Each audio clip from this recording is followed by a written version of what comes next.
Inspiration. Hello Gaëtan, comment tu vas? Eh ben écoute, ça va plutôt bien, Jules. Et toi? Eh bien ça va bien, puisqu'on est là pour un nouvel épisode au coin du feu de 154. Yes. Aujourd'hui, on va parler d'un nouveau livre. Quel est ce livre? De quoi s'agit-il? Gaëtan, dis-moi en plus. Eh ben ce livre, c'est un mot qu'on utilise souvent. Ce Mhm. mot, c'est mindset. Donc c'est le livre qui a été écrit par Carol Dweck en 2007 et qui parle justement de mindset, d'état d'esprit et des différents types de mindset qui peuvent exister. Veuillez noter que les avis donnés dans ce podcast sont purement subjectifs et n'ont pas vocation à être diffamants ni envers l'auteur ni envers son œuvre. Ils rentrent dans le strict cadre de la critique constructive et du commentaire. Les idées évoquées sont basées sur nos ressentis à la lecture et ne reflètent pas forcément nos points de vue respectifs. Intéressant. Et sujet aussi un petit peu épineux parce que comme tu l'as dit, c'est souvent un terme qu'on peut utiliser à des fins de rigolade, comme on le dit. Maintenant, ce livre-là, de quoi il parle plus précisément? Alors, il présente les différents types de mindset, autrement dit d'état d'esprit. Qu'est-ce que ça veut dire? Comment ça s'organise? Dis-moi un peu plus dans le détail. Eh ben écoute, ce livre, il a été initié comme un projet par Carol Dweck, qui est professeure de psychologie à l'université de Stanford, et qui, avec ses élèves, en fait, a décidé d'approfondir cette question de qu'est-ce qui fait que il y ait des personnes qui soient plus successful, réussies que d'autres. Donc elle a lancé un petit peu cette idée-là, et dans ses premières recherches, elle s'est rendue compte qu'il y avait une différence fondamentale entre les états d'esprit des personnes qui réussissent et des personnes qui ne réussissent pas. Une différence fondamentale, ça veut dire quoi? C'est-à-dire que dans les résultats de ses recherches, elle a identifié qu'il y avait deux types de mindset. Mhm. Il y avait le growth mindset, ce qu'on appelle donc le mindset de croissance, l'état d'esprit de croissance, Ouais. et le fixed mindset, qui est l'état d'esprit fixe. Ok. C'est-à-dire que là où des personnes vont avoir énormément d'inertie et vont plutôt tendre à assurer un statu quo. On est sur des sciences sociales, sciences Yes. molles, entre guillemets, donc plutôt sur de la psychologie. Mhm. Il paraît quand même assez scientifique. Est-ce que c'est un livre qui est abordable pour le commun des mortels, entre guillemets? C'est un livre qui est abordable par l'analyse et que moi j'appellerais aussi un petit peu la modestie de la démarche. C'est-à-dire que Carol Dweck, elle aborde pas du tout ce livre en spécialiste, elle aborde ce livre en curieuse Mhm. et elle mène une démarche qui est certes scientifique, mais qui reste sur des expériences qui sont très concrètes. Ok, c'est-à-dire moi je me mets à la place d'un auditeur qui serait intéressé par lire ce livre. On va pas rentrer dans un manuel technique et de psychologie du cerveau. On veut pas faire de neurochimie, on va pas faire de programmation neurolinguistique, de choses comme ça. On va réfléchir sur des expériences très souvent de l'enfance, de l'adolescence, des expériences passées et de la relation qu'on a avec les parents, des différentes réussites et échecs qu'on a pu avoir par le passé et comment on construit par rapport à ces expériences-là. Ok. Comme je te disais, il y a vraiment deux types de mindset. Donc il y a le mindset de croissance et le mindset fixe. Mhm. L'étude de Carol Dweck, des personnes qui ont pu travailler avec elle, c'est que on est conditionné à être en fixed mindset, donc en mindset fixe. Il faut savoir que si on prend le système scolaire, par exemple, dans le système scolaire, la récompense, elle est beaucoup plus facilement atteignable quand on a un mindset fixe que quand on a un mindset de croissance. Pourquoi? L'école et le système scolaire récompensent toujours les résultats, donc où on va apprendre par cœur des choses, etc., où on ne va pas faire d'erreurs. C'est-à-dire que pour avoir 20 sur 20, Mhm. il faut ne pas faire d'erreurs, il faut avoir révisé tous les exercices, les connaître par cœur et connaître, je sais pas, toutes tes dates d'histoire, tes capitales en géographie, Ouais, ouais. et on va sanctionner le fait de faire une erreur. Le mindset de croissance, il prône le fait d'apprendre, de s'enrichir d'expériences, de nouvelles expériences, d'apprendre de ses erreurs, etc. Et donc, il est découragé par défaut à l'école. C'est-à-dire qu'on va avoir des étudiants qui sont terrifiés de lever la main pour essayer de répondre à la question du professeur parce que s'ils se trompent, ils vont paraître moins intelligents devant le reste de la classe. S'ils font des erreurs sur leur interrogation, bah, ils vont avoir des moins bonnes notes. Donc, on apprend beaucoup moins. Ouais, mais du coup, là, parce que tu me parles de conditionnement et d'état d'esprit fixe, ça, c'est pour le moment plutôt fixé sur les études, également peut-être les expériences perso que tu évoquais, mais c'est un état d'esprit que je suppose bien plus global. On n'est pas juste sur deux petits pans de vie. Oui, alors moi je prends cet exemple parce que c'est un des exemples Ouais. les plus marquants, mais voilà, que ça soit dans le sport, que ça soit dans les compétitions, que ça soit en fait dans tout type de réussite. On a des personnes qui, encore une fois, on est conditionné à être en mindset fixe. On a des personnes qui vont avoir leur premier succès et en fait qui vont être tétanisées de recommencer, de se remettre dans une position de Mhm. vulnérabilité pour essayer de réengranger un deuxième succès parce que c'est difficile Bien de sûr. faire mieux. C'est toujours difficile de faire mieux que ce qu'on a fait une fois Ouais. on a eu un succès et donc du coup, on va avoir tendance par ego à se mettre dans un mindset fixe où on va essayer de garder on va acquérir une position. Ça, on va être dans un mindset de croissance, on va essayer d'acquérir une position et une fois qu'on a une position qui est intéressante, qui est importante, on a peur de la perdre. Ouais, OK, c'est intéressant.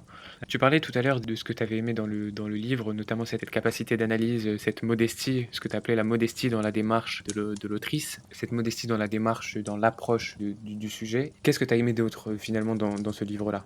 Ce que j'ai aimé d'autre, c'est aussi la légitimité des trouvailles. C'est-à-dire que couplé à la théorie, aux hypothèses qui sont effectuées, les théories, les hypothèses qu'on va formuler, on voit que Carol Dweck a pas la volonté, encore une fois, d'aller trouver un concept facétieux, un concept, un peu spirituel, un peu surhumain, un peu Oui. transcendant. C'est vraiment quelque chose de très terre à terre. Ouais, effectivement, c'est intéressant. On n'est pas, dans une approche, de spiritualité qui peut être intéressante pour certains, hein, bien sûr, mais on est vraiment dans quelque chose qui est finalement un peu plus terre à terre et qui nous concerne, un peu tous. Pour résumer un peu, hein, on est dans une approche qui est simplement et uniquement curieuse, plutôt que dans un objectif de fonder une communauté qui va développer une nouvelle croyance ou des choses comme ça. Donc on est dans une curiosité et une envie de partager les découvertes qui ont été Exactement. faites. D'accord. Au-delà de ça, est-ce qu'il y a des choses que tu as moins aimées dans ce livre-là, qui t'ont moins parlé? Comme ce qu'on a discuté un petit peu plus tôt, hein, c'est le caractère, scientifique, c'est la rigueur, on va dire, de la démarche qui peut parfois, voilà, être un petit peu lourde.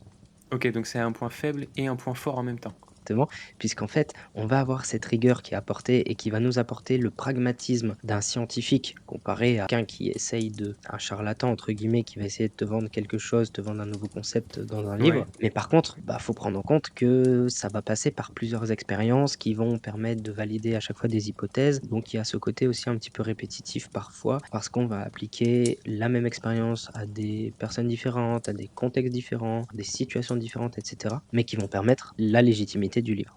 OK, donc c'est parfois un petit peu redondant et un petit peu difficile à aborder malgré cette, démarche, initiale qui est plutôt, pédagogue et de curiosité ouverte. OK. C'est ça. Encore une fois, à nuancer puisque, Mindset, c'est un livre que j'ai lu aussi en Kindle.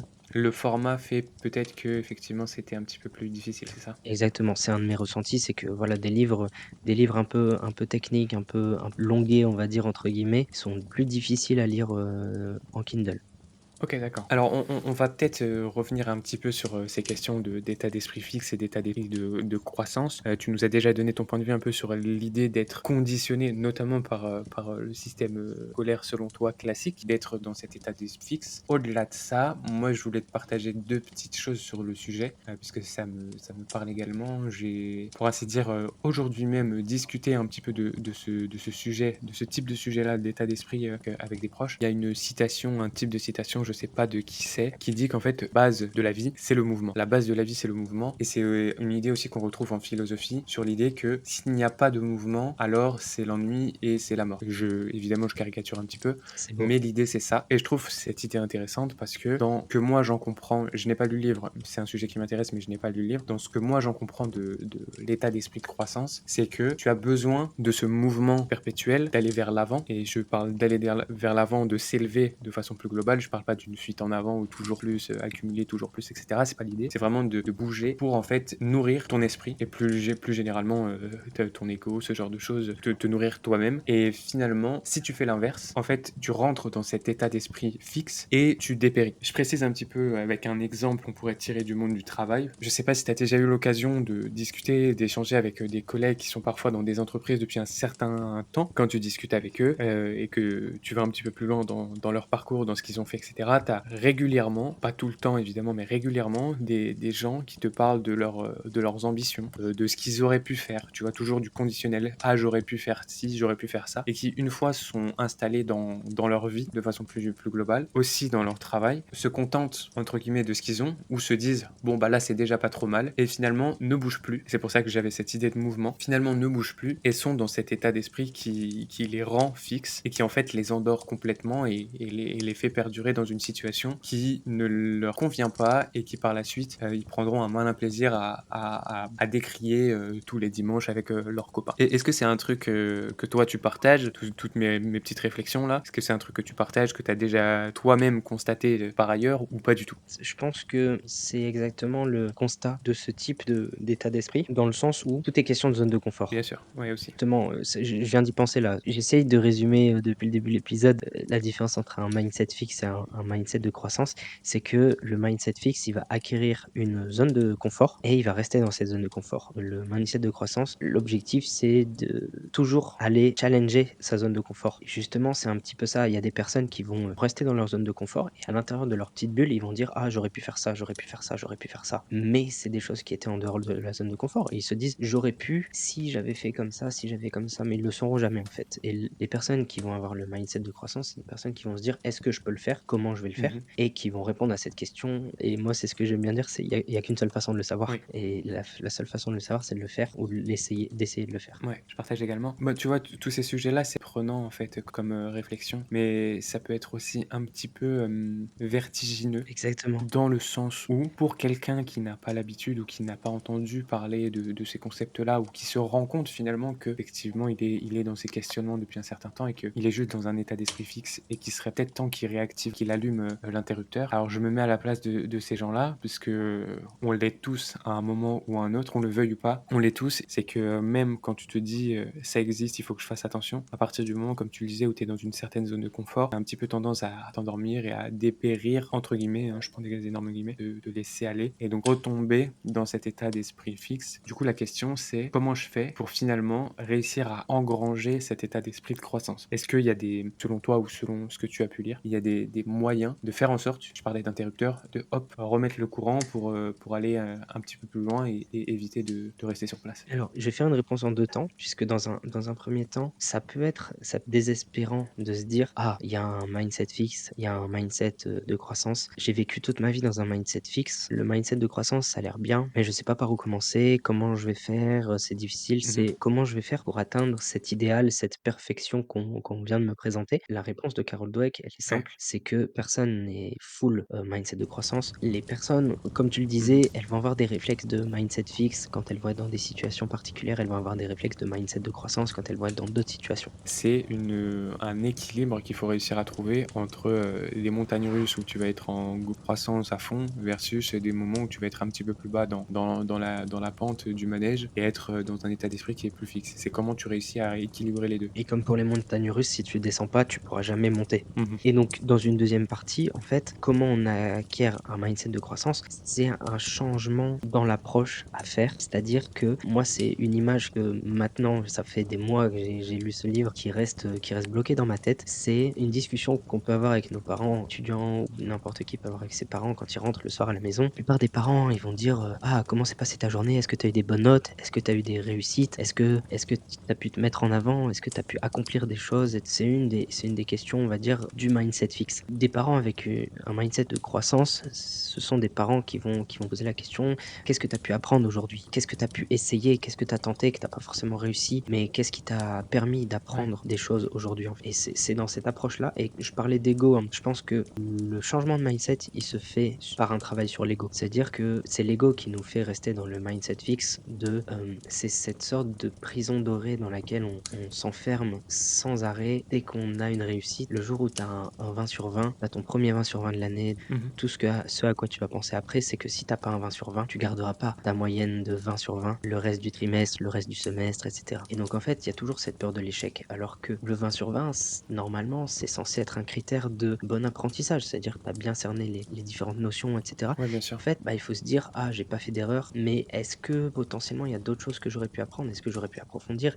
Au-delà d'avoir ce changement de paradigme personnel, il y a aussi une introspection, si je comprends bien ce que tu sous-entends, sur la façon dont on aborde les choses de façon plus générale et de se dire: «OK, je vais me mettre en danger» entre guillemets, mais il faut que je sois prêt à accepter d'échouer parce que c'est ce qui me fera finalement, progresser et c'est dans cette dynamique-là que je suis vraiment en croissance parce que je sors de ma zone de confort, parce que je teste des choses, j'échoue sur un nombre incalculable, mais peut-être que la fois suivante, ça fonctionne et c'est là que j'aurai vraiment appris parce que certes, j'aurai une réussite qui va me faire plaisir, qui va un peu me valoriser, mais j'ai eu toutes ces tentatives précédentes où si je prends vraiment ce temps de recul pour les analyser, je me rends compte que tentative numéro 1, j'ai fait telle erreur, tentative numéro 8, j'ai fait telle erreur et ainsi de suite. Exactement. Il y a pas de grands résultats qui sont acquis en prenant un minimum de risques. Il y a les plus grands succès, et cetera, ça va toujours être ceux qui engendrent les plus grands risques et c'est naturel. Et du coup, à partir de ce moment-là, bah, si tu souhaites pas prendre de risques, si tu souhaites rester dans le mindset fixe, il faut que tu sois d'accord pour, sacrifier tout ce que tu aurais pu accomplir ou acquérir avec le mindset de croissance. OK, bon, ces sujets-là, ils sont très prenants, ils sont assez absorbants et je pense qu'on pourrait continuer à en parler pendant très longtemps. Malheureusement, on est contraint dans notre temps puisqu'on s'est fixé un format. Donc je vais te laisser, je vais te laisser le mot de la fin. Et ben, le mot de la fin, c'est que encore une fois, je vous conseille ce livre. Permet vraiment, dans son ap de se me remettre en question et de réfléchir à l'approche qu'on souhaite avoir dans sa vie, dans la vie de tous les jours, dans ses expériences, dans ses projets, pour l'avenir aussi et donc qui en fait un des grands classiques que j'ai pu lire. Et je vous remercie, d'avoir écouté ce podcast et puis, je vous dis à très bientôt pour la suite. Merci à tous, à très bientôt. N'hésitez pas à nous suivre sur les réseaux sociaux et à mettre 5 étoiles sur les différentes plateformes. À très vite. Au moins 5 étoiles. Au revoir. Inspiration.